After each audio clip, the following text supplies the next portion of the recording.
Italy, the eternal vine.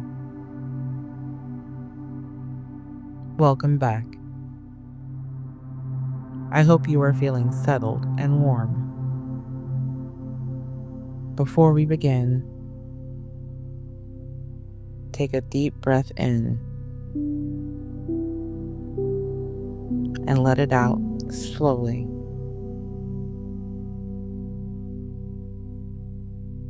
Allow your body to sink a little deeper into your bed.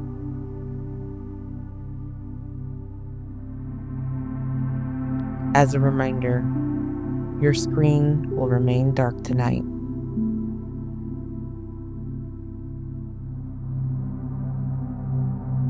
There is nothing you need to see.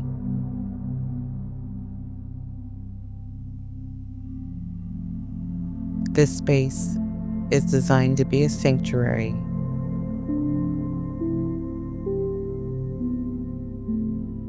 for your eyes and your mind.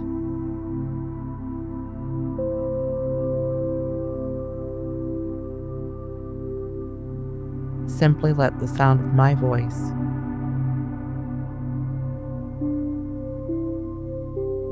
guide you into a state of deep relaxation.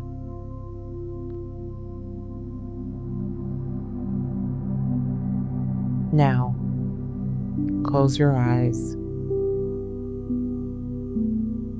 and breathe in.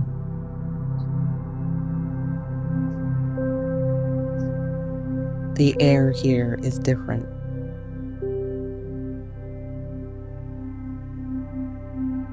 It is warm,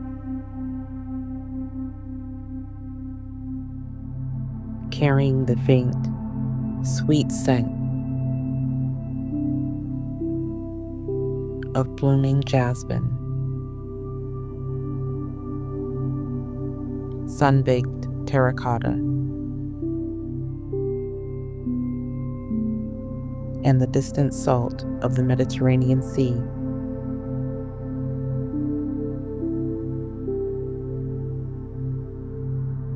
You are standing on a balcony in Tuscany.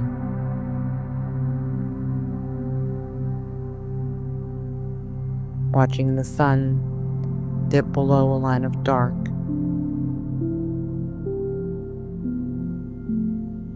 slender,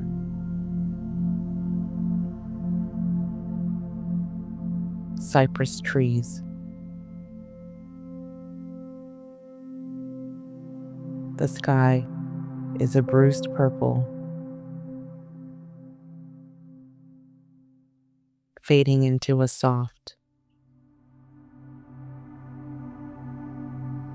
hazy gold.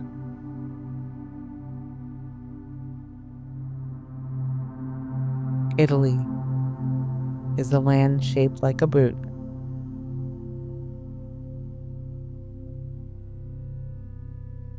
But it is built from the vine.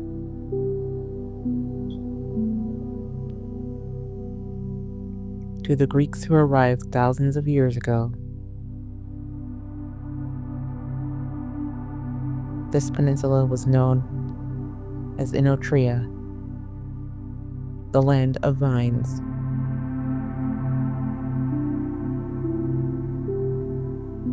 They saw a land where grapes didn't just grow,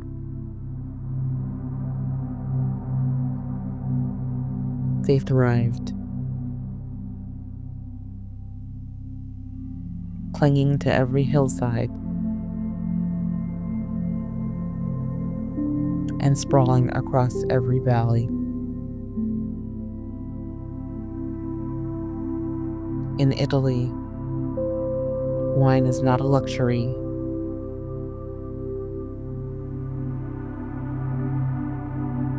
It is fundamental as bread, as essential as the air.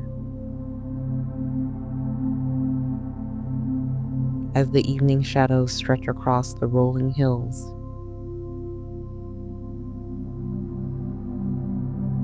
of Chianti, Let's travel back to where it all began, with the mystery of the Etruscans.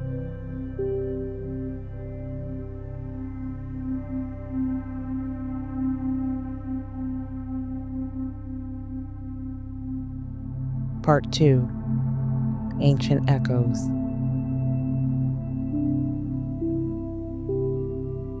Long before the Roman Empire was built,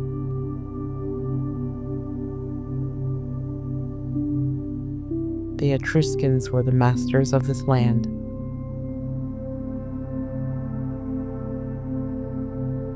Imagine them in the hills of what we now call Umbria and Tuscany.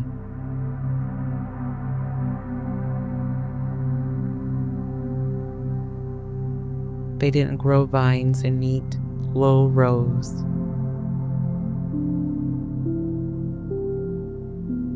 Instead, they practiced married viticulture.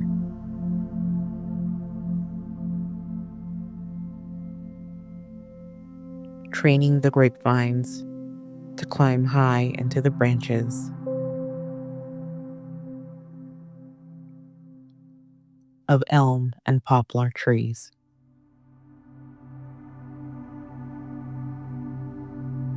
Picture a forest where the canopy is draped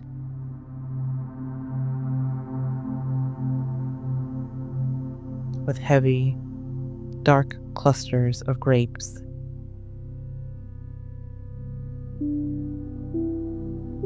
Hanging like jewels in the dappled sunlight.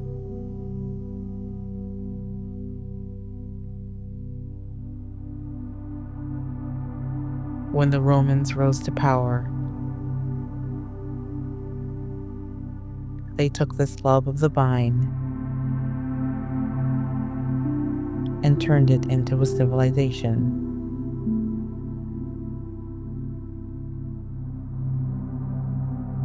To a Roman, a meal without wine was unthinkable.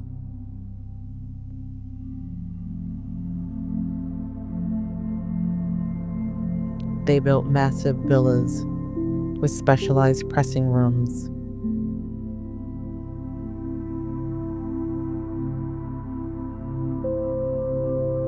They aged their finest wines in clay pots.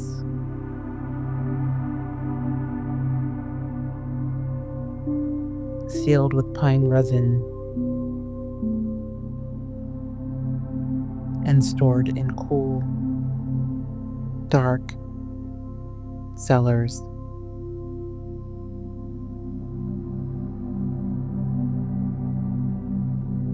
Think of the famous Falernian wine, the most prized vintage of the ancient world. It was grown on the slopes of Mount Falernus.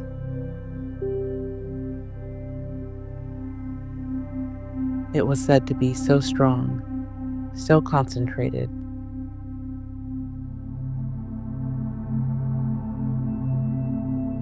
that it could catch fire if held to a flame.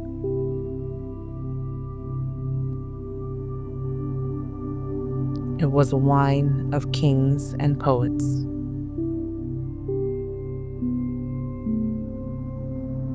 A wine that was aged for decades.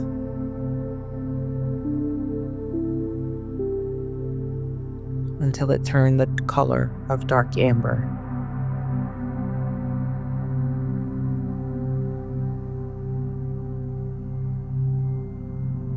The Romans didn't just drink wine. They respected its power to bring people together.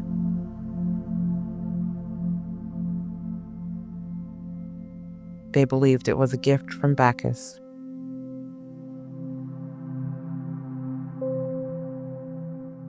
The god of the vine.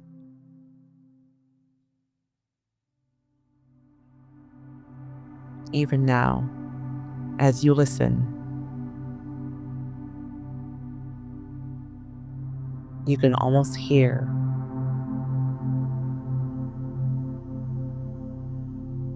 the distant clink of clay vessels,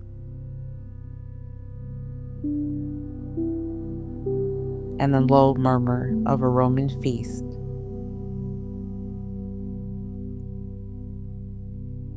Fading into the night.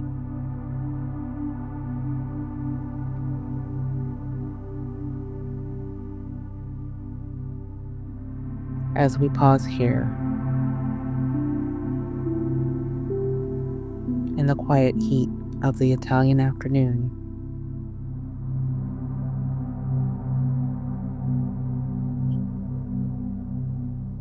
I want to thank you for spending your evening with me.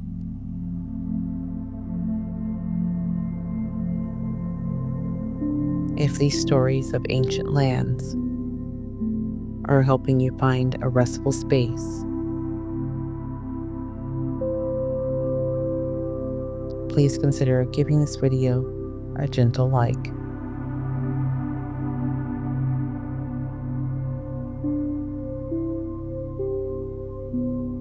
And if you'd like to join us for more journeys, please subscribe to our channel.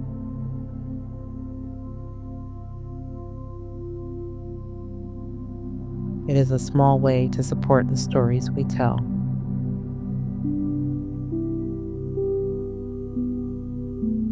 But for now, simply let your breath slow down.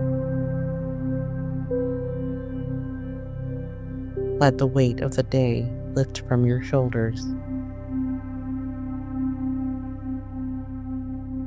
We are heading back into the shadows of the Middle Ages.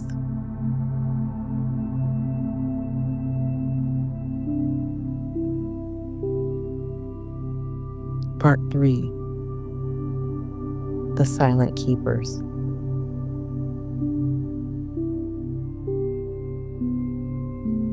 When the Roman Empire eventually fell, a great silence settled over the vineyards. Roads crumbled, and cities grew quiet.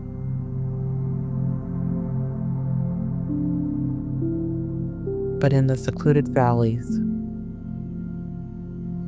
and high mountain peaks, the flame of winemaking was kept alive by the monks.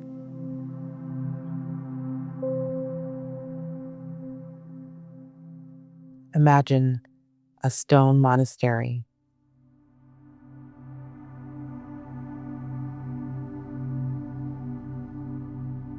tucked away in the foggy hills of Piedmont.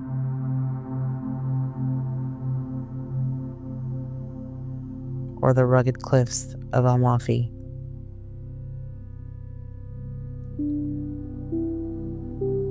Inside the cool, damp cloisters,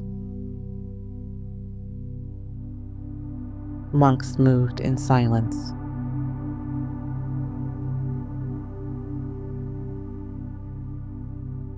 They were the keepers of the vine.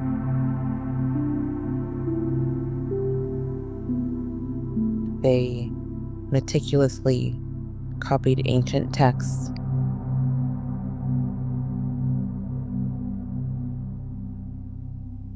on how to care for the soil.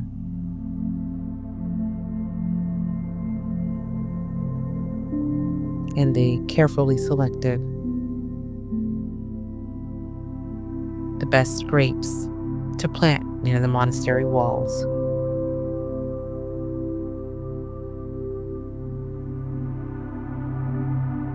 For the monks, making wine was a form of prayer.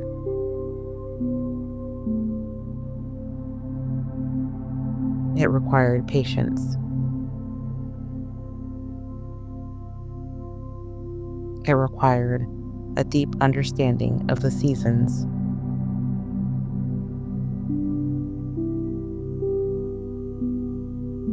The way the winter frost hardens the wood.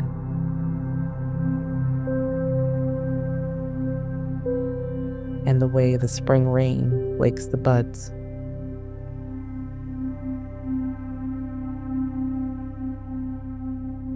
During this time,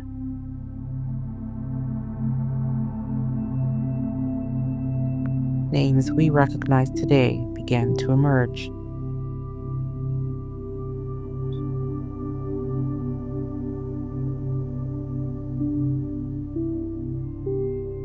The Lega del Chianti was formed in the 1300s. A brotherhood of 3 villages in Tuscany.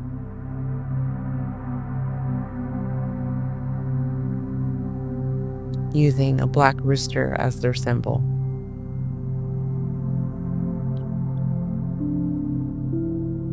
They were protecting their land,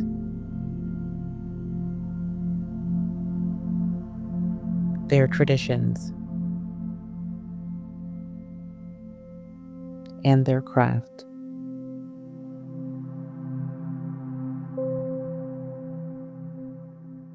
As you drift further towards sleep, imagine the steady, rhythmic sound of a monk's sandals on a stone floor, and the cool, earthy scent of a cellar where wine has been resting for centuries.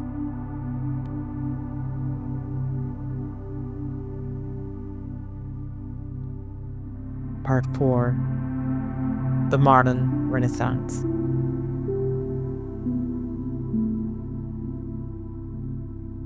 As the centuries turned, Italy's wine world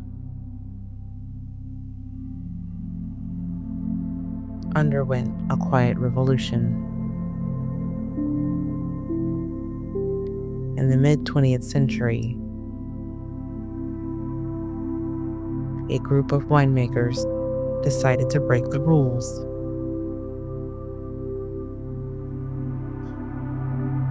They didn't want to just make table wine. To be finished in a day.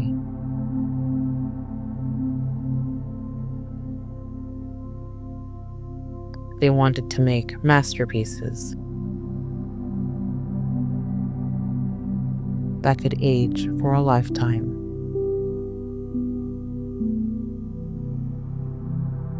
In the 1970s,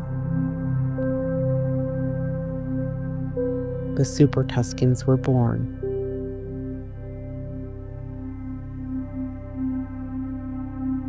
These were wines that blended the traditional Sangiovese grape with varieties from France, like Cabernet Sauvignon.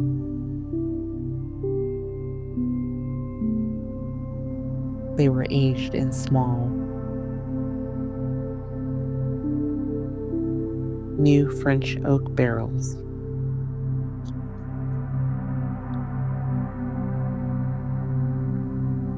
Which gave the wine notes of vanilla, cedar, and spice. It was a bold move,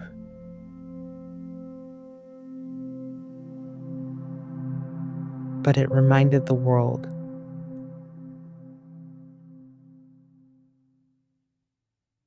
that Italy was still the master of the vine.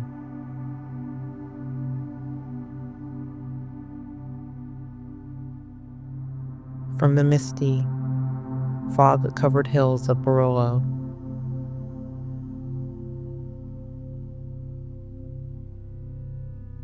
where the Nebbiolo grape creates a wine that smells of roses and tar,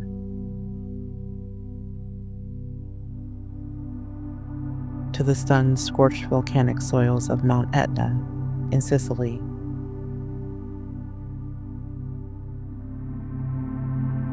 Italy remains a mosaic of flavors.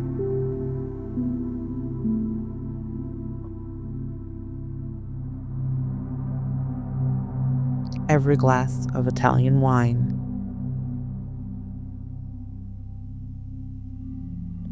is a map of a specific hill,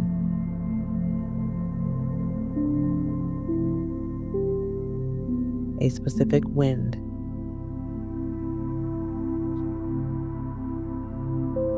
and a specific family's history.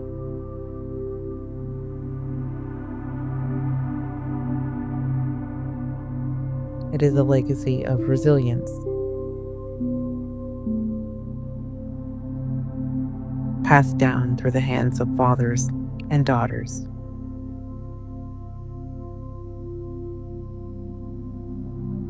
For thousands of years.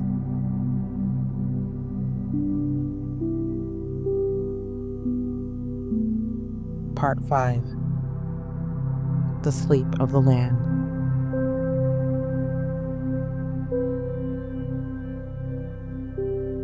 The sun has fully set now over the Italian peninsula. The cypress trees are nothing more than dark silhouettes against a starry sky.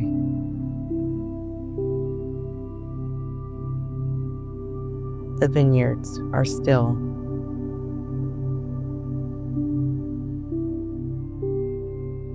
Across the country,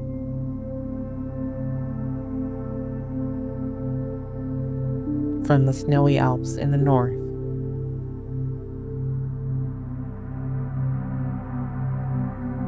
to the warm, white sands of the south,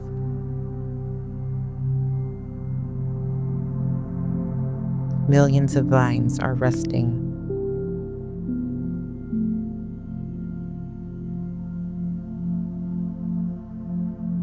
In the cellars, the wine is sleeping in its barrels.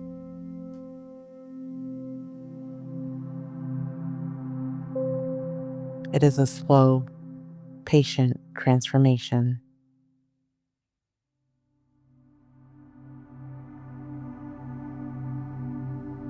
The harshness of the fruit is softening into elegance.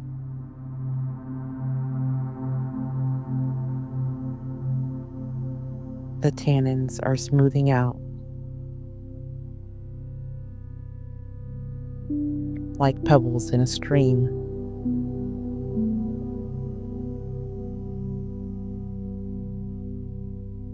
Feel yourself sinking into that same stillness.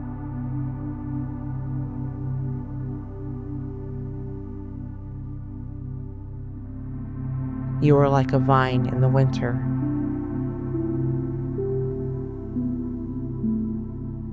quiet, rooted,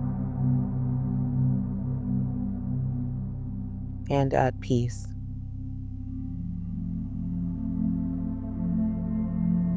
There is no rush.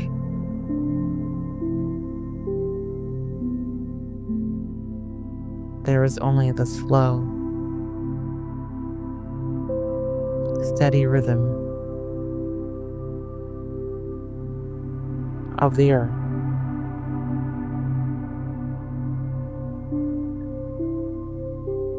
The land of vines is quiet.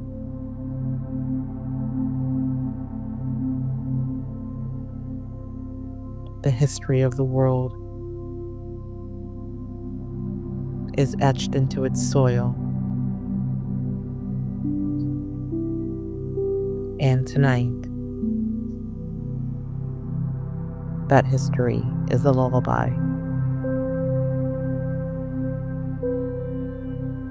Sleep now in the heart of Oenotria.